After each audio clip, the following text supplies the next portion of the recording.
అందరికీ నమస్కారం.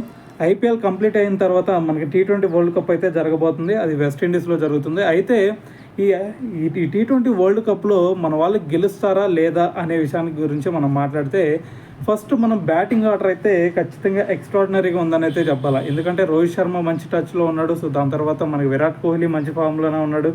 మనకి సూర్యకుమార్ యాదవ్ మంచి ఫామ్లో ఉన్నాడు. ఇషాన్ కిషన్ మంచి ఫామ్లో ఉన్నాడు. సో దాని తర్వాత మిడిల్ ఆర్డర్లో చూసుకున్నట్టయితే మనకి మంచి హిట్టర్స్ ఉన్నారు.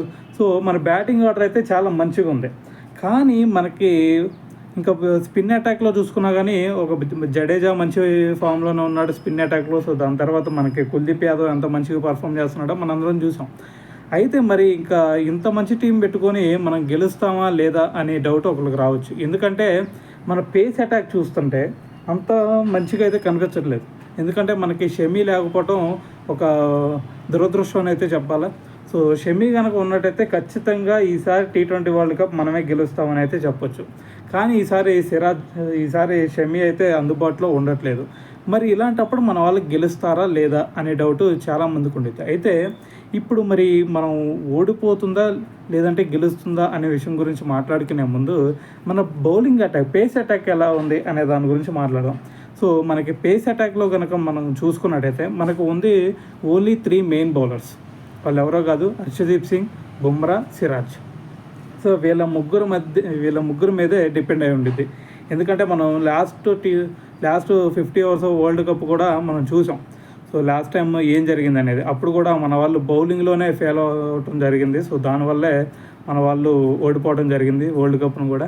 అయితే ఈసారి కూడా కొంచెం అదే పరిస్థితి ఎదురయ్యే ఛాన్స్ ఉంది. కానీ లాస్ట్ టైం షమీ లాంటి ఒక ఎక్స్ట్రాడినరీ బౌలర్ ఉన్నప్పుడు కూడా మన వాళ్ళు ఓడిపోయారు. కానీ ఇప్పుడు షమీ కూడా ఈసారి ఉండట్లేదు. మరి అలాంటప్పుడు మన బౌలింగ్ అటాక్ ఎలా ఉండబోతుంది compare to Australia and other టీమ్స్తో పోల్చుకుంటే అంటే, సో ఈసారి మనం కంప్లీట్గా బుమ్రా మీద మాత్రమే ఆధారపడుతున్నాం అనేదానికి ఎటువంటి సందేహం లేదు. ఎందుకంటే మనకి సిరాజ్ని చూసుకున్నా లేదంటే హర్షదీప్ సింగ్ని చూసుకున్నా వీళ్ళిద్దరి నుంచి అంత మంచి పర్ఫార్మెన్స్ అయితే ఐపీఎల్లో కనిపించట్లేదు. సో ఎందుకంటే ఒకసారి వాళ్ళ స్టాట్స్ కనుక చూసుకున్నట్టయితే మనం ఇప్పటి వరకు హర్షదీప్ సింగ్ 8 మ్యాచెస్ ఆడితే 10 వికెట్స్ తీసుకున్నాడు, చాలా మంచిగానే ఉంది. కానీ ఎకానమీ చూసుకున్నట్టయితే 9.40 ఉంది. సో ఇంత ఎకానమీ ఇస్తే రేపు ఖచ్చితంగా ఆస్ట్రేలియా టీం ఖచ్చితంగా వరల్డ్ కప్ని ఎగరేసుకెళ్ళింది. సో కాబట్టి ఇంత ఎకానమీతో అయితే బౌలింగ్ చేయడం కరెక్ట్ కాదనేదే, మనం వరల్డ్ కప్ గెలవాలంటే ఇంత ఎకానమీతో బౌలింగ్ అయితే ఖచ్చితంగా చేయకూడదు. సరే హర్షదీప్ సింగ్ కొంచెం రన్స్ ఇస్తున్నాడులే అనుకుంటే, మనకి సిరాజ్ పరిస్థితి చూసుకున్నా అంతకంటే దారుణంగా ఉంది.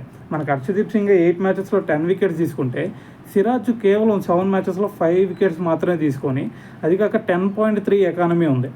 అంటే 10.3 ఎకానమీ అంటే ఇంకా స్కోర్ 200 ఈజీగా కొట్టేయగలుగుతారు ఆస్ట్రేలియా లాంటి టీం అయితే.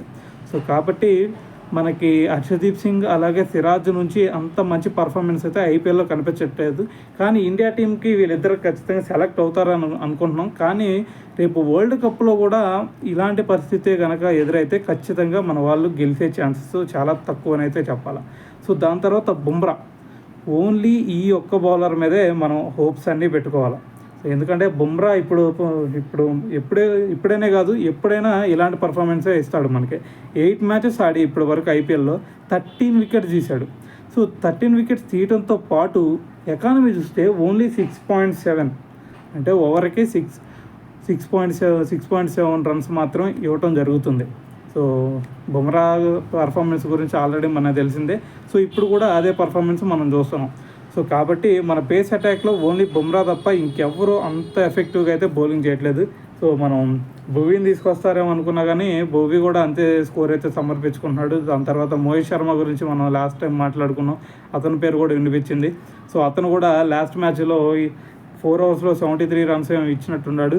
సో ఇలాంటి ఎకానమీ ఇచ్చే బౌలర్స్ పెట్టుకొని మనం వరల్డ్ కప్ గెలుస్తామంటే కొంచెం కష్టం అయితే చెప్పాలి. ఎందుకంటే మనకి ఆపోజిట్ టీంలో చూసుకున్నట్టయితే ఆస్ట్రేలియా టీము, అలాగే న్యూజిలాండ్ టీము, దాని తర్వాత మనకి ఇంగ్లాండ్ టీము, అలాగే సౌత్ ఆఫ్రికా టీం మనకి చాలా పటిష్టంగా ఉన్నాయి వాళ్ళే.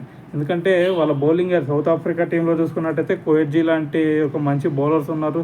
సో దాని తర్వాత రబాడా లాంటి ఒక మంచి బౌలర్. సో దాని తర్వాత నోకియా లాంటి ఒక మంచి పేస్ అటాక్ ఉన్న బౌలర్స్ అయితే వాళ్ళకెళ్ళే ఉన్నారు. దాని తర్వాత న్యూజిలాండ్లో చూసుకున్నట్టయితే సౌదీ లేదంటే బోల్ట్ ఎంత మంచి పర్ఫార్మెన్స్ చూపిస్తున్నాడు మనం అందరం చూసాం. సో దాని తర్వాత ఫెర్గుసన్ ఉన్నాడు. సో దాని తర్వాత మనం ఇక్కడ ఆస్ట్రేలియా విషయంకి వస్తే హ్యాజల్వుడ్ని ఎదుర్కోవడం చాలా కష్టం అని అయితే చెప్పాలి. హ్యాజల్వుడ్ అలాగే ప్యాట్ కమిన్స్. సో వీళ్ళిద్దరు బౌలింగ్ ఎప్పుడు వీళ్ళు వన్ సైడ్ చేసేయగలుగుతారు వీళ్ళ బౌలింగ్తో. సో లాస్ట్ టైం చేసింది కూడా అదే, ఫైనల్లో వరల్డ్ కప్ ఫైనల్లో కూడా ప్యాట్ కమిన్స్ చేసింది, అలాగే హ్యాజల్వుడ్ కూడా చేసింది అదే.